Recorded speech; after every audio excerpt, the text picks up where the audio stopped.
Hello everyone, welcome back to another episode of r/Entitled Parents.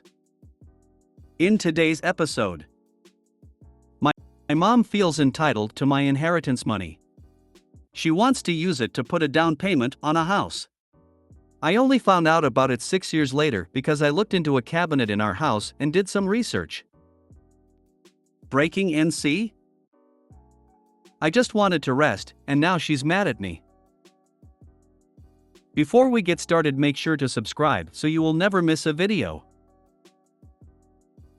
So let's get started. My mom feels entitled to my inheritance money. She wants to use it to put a down payment on a house.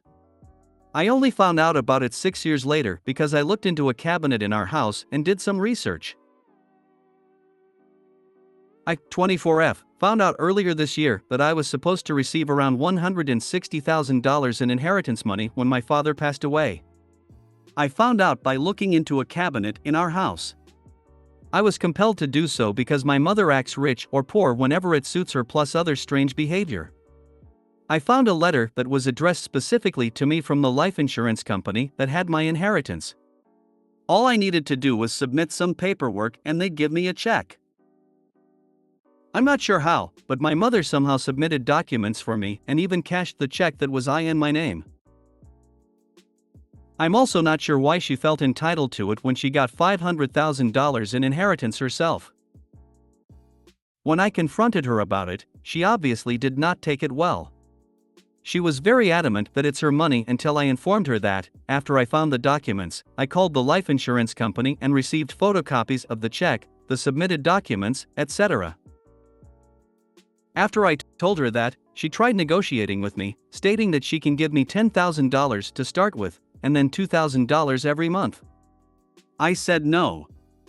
I said she will guilt me into delaying her payments if we go that route. She tells me she will be homeless if I get all the money at once. I eventually make her show me her bank statements. As far as I know, she has around $330,000. In addition, she's been making 6 figures with her job for the past 3 years. Homeless my ass. I told her I need a good amount of money if I want to have any chance of moving out. I wanted to move out with my friend, but my mom took way too long to give me any money. I received $50,000 from her. Like a week or so later, she started asking if she could borrow $20,000 for a month. She said she needs it in her bank account so that the lender can approve of the condo or house she wants to buy. She asked if I will be okay, and I stupidly told her that I'd be getting grants from school too. She then wanted to borrow $20,000 on top of the grant money by passive-aggressively mentioning it whenever she could. A few weeks later, she forced me to go with her to the bank to withdraw $20,000. This was on October 3rd. On November 23rd, I asked her to give me $2,000. I told her it's been almost 2 months and I want a portion of it back, via text. She gives me the silent treatment, in text and in person. The next day I try calling her. She starts crying hysterically, saying, "I knew I shouldn't have trusted you with money. What are you doing? Drugs? Are you gambling? Why are you so mean? You ruined my holiday. You've ruined my life. You're abnormal. You're just doing this because you're behind in your life and you're desperate. You don't have utilities to pay for. I spent so much money on food the past month. I'm not exaggerating when I say I've never told her to buy me food or make me food. But she always uses it as a form of guilt." A couple of days later, we have a 4-hour argument. During this argument, I was so disgusted with her behavior that I told her that I want nothing to do with her. A couple of days after that, to my surprise, she comes into my room and asks me to hug her. She starts crying and says that she just suppresses her thoughts and feelings. She says she'll give me $500 now and then $500 on December 22nd? What the hell? I swallowed my anger for a couple of days, but then I could no longer hold it in. I wasn't giving her the silent treatment, but I wasn't looking at her or initiating any form of talking. She notices this and starts asking what's wrong. She goes, "It's the money, isn't it?" and then repeats the same thing she did last time. Are you gambling? You have no utilities, etc. And again, she made it very clear that she wants to buy a condo or a house, I just can't remember which.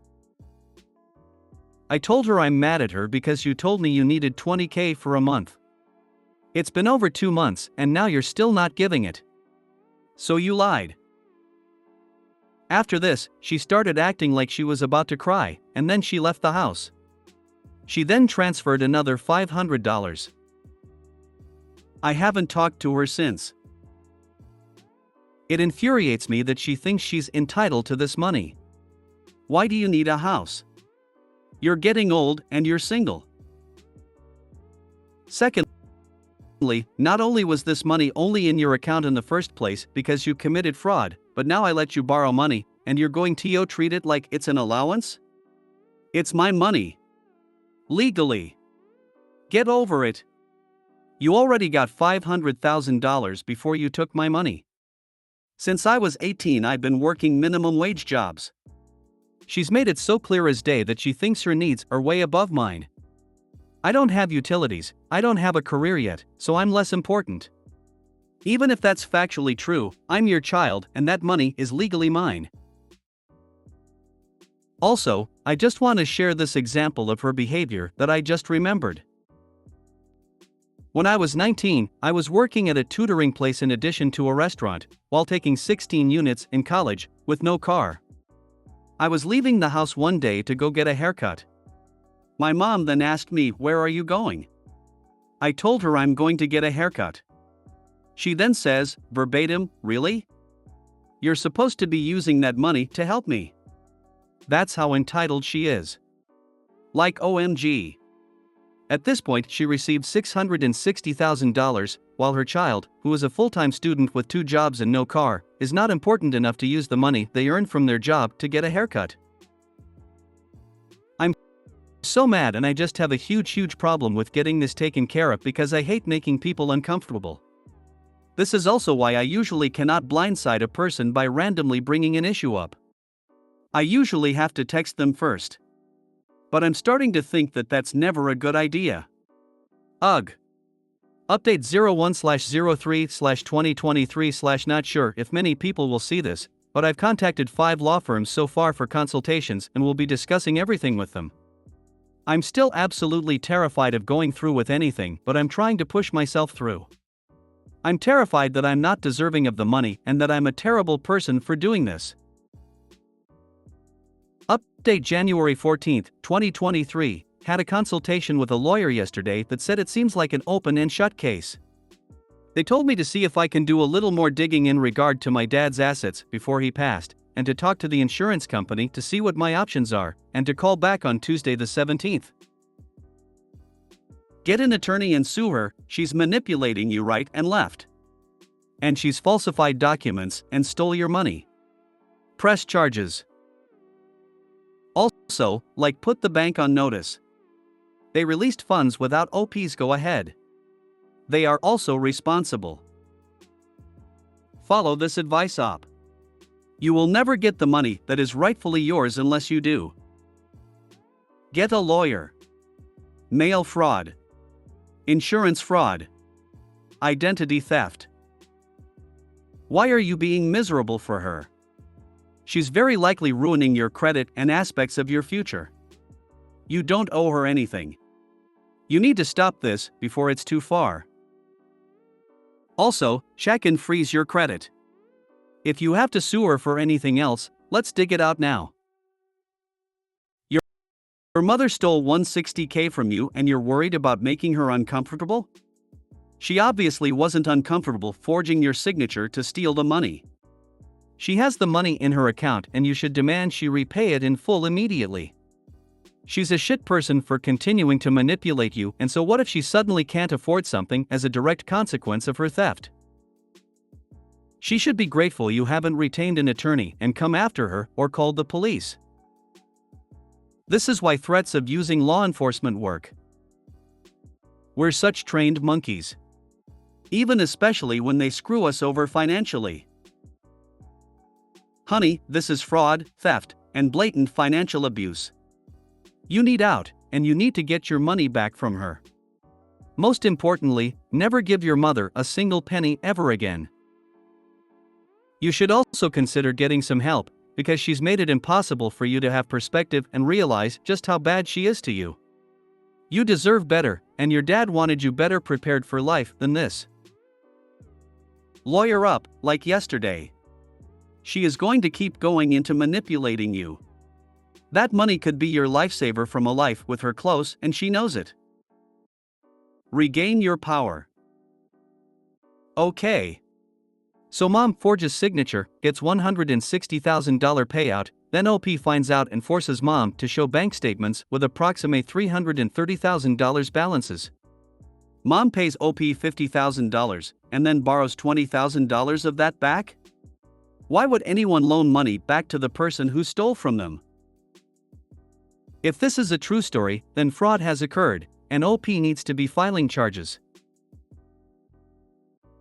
Because I'm an idiot and I wanted to give my mom a chance, and also I had my guard down at that moment. We had our first heart-to-heart ever like a couple of days prior, and I thought she was going to start respecting me. As illogical as my actions may be, I'm 100% sure I'll never lend her another penny again, IDC if her leg got cut off and she needs money to have it reattached to her body. Definitely seek legal advice. That is your money and she spent it fraudulently. Take legal action now or you will not see the rest of it. Leave this toxic environment and start fresh. Breaking NC? Second edit, because I need everyone to know how grateful I am for your insight and time you put into giving your thoughts. No contact is a rough road with great reward at the end, and I think it's really good to get reminders from people who have similar experiences. I love you all. Sending you all virtual hugs.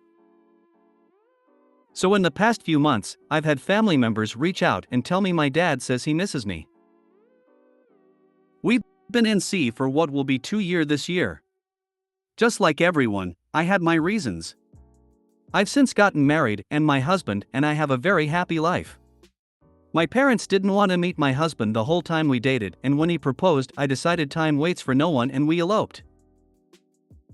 This past weekend my dad texted me some sappy love song YouTube video. I didn't even bother to watch or listen to it. I got another message today from an aunt I haven't spoken to in years saying my dad misses me so much and she's never seen his heart cry more. Ick. It just made me feel bad about it. Makes me feel stubborn, selfish, etc. I know the answer is don't break NC, but I guess I needed some reassurance. Has anyone ever broken their NC and regretted it? Maybe even the positive side of things getting better. Edited to add reason for NC. My mother is actually the narcissist. My whole childhood was a competition against her. Yes, between my mother and I for attention from my dad. When I was younger, we had the best relationship. My mom always said it was incest and inappropriate. Wild. I know. My mom always made me feel self-conscious. My punishment was always her taking away my favorite clothes to wear clothes that didn't fit to school or clothes I didn't like. She made fun of my acne, my hair, how I wasn't girly. My dad and I grew apart with all of this because he never stood up for me. He always would say, "Yeah, but you know how your mom is." Fast forward to right before I went NC, my mom finally got my dad on her side. I was in an abusive relationship for 2 years and I finally got out. 2 years later, I met my now husband. My dad called me a slut and said there was no way I could be better after being emotionally, mentally, physically, and sexually abused. Which was always so frustrating to me because I was and still am healed from that. My dad also said he was more hurt than I ever could have been. It's a lot. My last straw was when I got engaged. I went to my mom's to tell her and she ignored everything I said and jumped to wear the ring.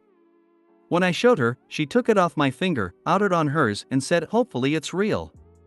Even after, my husband and I wanted to just have a party and I invited my parents and they never responded.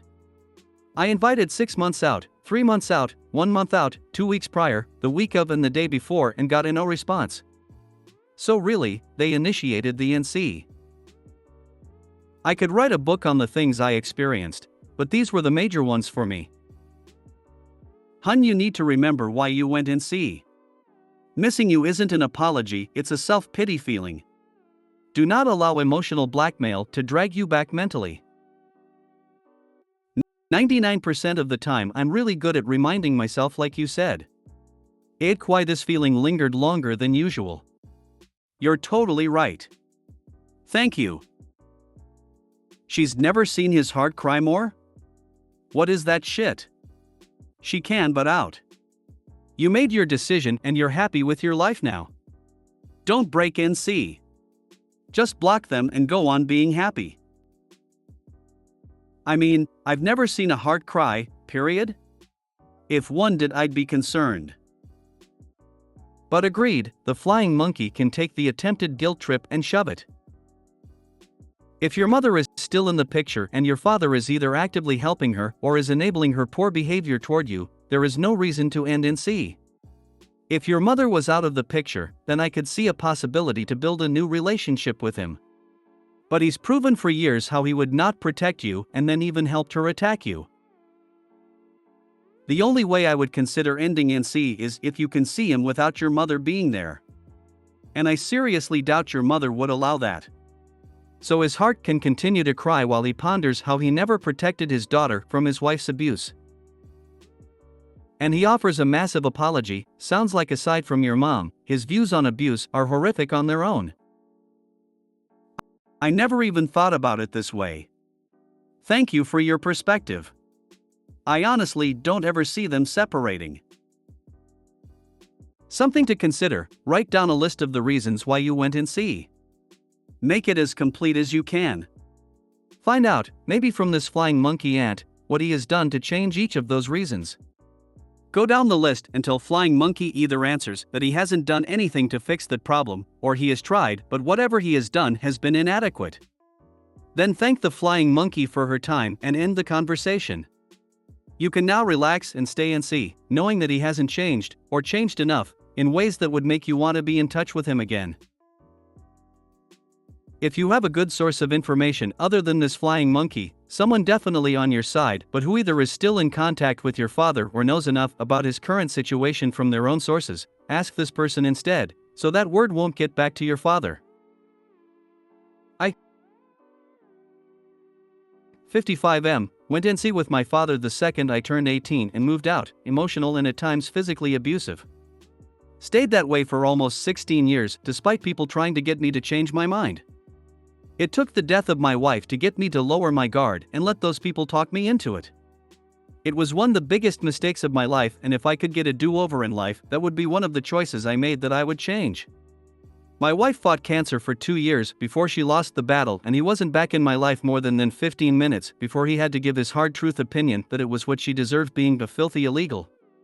After I broke his nose, would have done a lot more had I not been stopped. I told him if he ever showed his face again I would end him, and I know it isn't popular around here, but I meant it. That was in 2008 and we haven't said a word to each other since. We both were at the same place once, Mom's wake, but he stayed on his side of the building and I stayed on mine. It still breaks my sister's heart that we hate each other, but she has finally accepted that is just the way it will be for the rest of time. My advice is listen to your heart and follow what that gut instinct is telling you. I broke NC a couple of times when I was in my early 20s, and it was always worse when I went back. I finally went NC for good when a family gathering suddenly erupted in physical violence. I've stayed NC for well over a decade. Don't break NC. It's not worth the mental stability you'll be sure to lose. I feel like it's always worse for everyone. I hate the emotional tug that makes me feel like going back. He's saying he misses you, not that he regrets his actions. He needs to show some remorse as well as some understanding as to why his actions were hurtful before you can even consider ending the NC. Good point. I feel like it's a game to get me to break, and then when I do, he just kicks me when I'm done. He's always done that. Stay and seek tell Aunt and any other flying monkey to F off. I just wanted to rest, and now she's mad at me. Basically, I, 23F, am helping to move a few pieces of furniture around. And by helping, I mean doing it by myself while my mom watches because my older sibling conveniently had to be somewhere else, per usual. I've worked roughly 29.5 hours in the past 3 days, and had every intention of just resting my bones today, as you do on your days off. After moving the second of the couches, I flopped down onto it because my back and legs were being fiery again. My mom asked me to make her lunch while I'm taking my break, and I groaned, admittedly way louder than I should have, and said that I really can't right now, pointing to my sore legs as an explanation. I assumed that, as she also has issues with her neck and back, and this is by no means a new conversation for us, she would understand and just leave it, or at least give me a few seconds to get my bones to calm down. Instead, she sighed dramatically, stood, and flounced over to the kitchen to cook her own food, muttering that she doesn't have time for my games today. She left the juice out when she was done and said you can at least make your younger siblings lunch. So, it's currently very tense here as I'm throwing together some macaroni and chicken tenders. My back and legs are throbbing. No is a complete sentence, according to a lot of people here, but she literally does not accept it. I don't feel like I ask for a lot anymore. Just validation, basic respect, and occasional breaks from it all. I guess that's too much, though. Say no, then put your phone on mute, then go get in your car and drive to a coffee shop or library and sit down and relax. At this point, no works. Either time to move out, find a friend you can couch surf, or figure out some way to spend as little time in that house as possible. Basically, be somewhere else. When the call comes for moving furniture, is the time to say straight out, I will not do it alone. If there is no one else helping, the furniture is more than happy to stay exactly where it is until there is help. Then stick to it. No may not be being respected, but sitting down and telling mom that when there is more than just you, let her know that her watching you does not count, then the furniture will be moved. Until then it will sit where it is. Then walk off. Redditors try not to tell others to move out/divorce when op has a small argument with their so/parents challenge, impossible. Please work towards saving to move out. And I wouldn't be paying her any rent if the worthless older sibling doesn't. My narc mom only had me pay rent but never asked my siblings. Be careful not to fall for that. She doesn't have to accept your no, but if you mean it, she does have to deal with it. It might not feel like it, but you are the one with the negotiating power in this situation. You're doing the work while she just watches. I know it's easier said than done, but when this type of situation arises, take a moment to compose yourself, respond calmly to her unreasonable in the circumstances request, and if she chooses to escalate, don't jade, just leave. The more you do that, the easier it will become, and the more she'll be confronted with the fact that you're not hers to manipulate. Okay, but see, after you use no as a full sentence, you proceed to not do the thing you said in OTO. Literally walk away. Seriously. She is the parent, she can cook for the younger siblings. As someone who is now disabled because my mother treated me like a slave. Just stop. Say a no and just do not do the thing. Walk away. To your room or out of the house. But being crippled at 25 is not worth her being a little huffy about. Your health and life need to start mattering more to you. Time to move out and let mama take care of herself and her children. The answer is no. She starts her crap, repeat no. She demands something, no. Be a broken record, just one word on repeat. No, no, no, no. Also, when you get tired of saying no out loud, write a no on a sheet of paper with a Sharpie. Hold it up when she speaks. No works, but has Tab applied correctly? Say a no one time only and so not respond to any query about the subject after. If Ahe continues the walk away, mute the phone or do what you need to shut her down. It will work with persistence because she knows how to push your buttons, and when you start applying a no, she will do anything on her power to get you to comply. So say no and shut down any further interaction until she lets it go. It takes time and persistence for NO to work, but it actually will work. No is a complete sentence. You're the one that doesn't accept it. You say it but don't mean it cause you always been to her. You say no, and then don't do the thing. I'd hate having someone like that around me, mother or not, but you need to do more for yourself too. If you made it to the end of the video, thanks for watching. Don't forget to like, subscribe and share, and we will see you in the next video.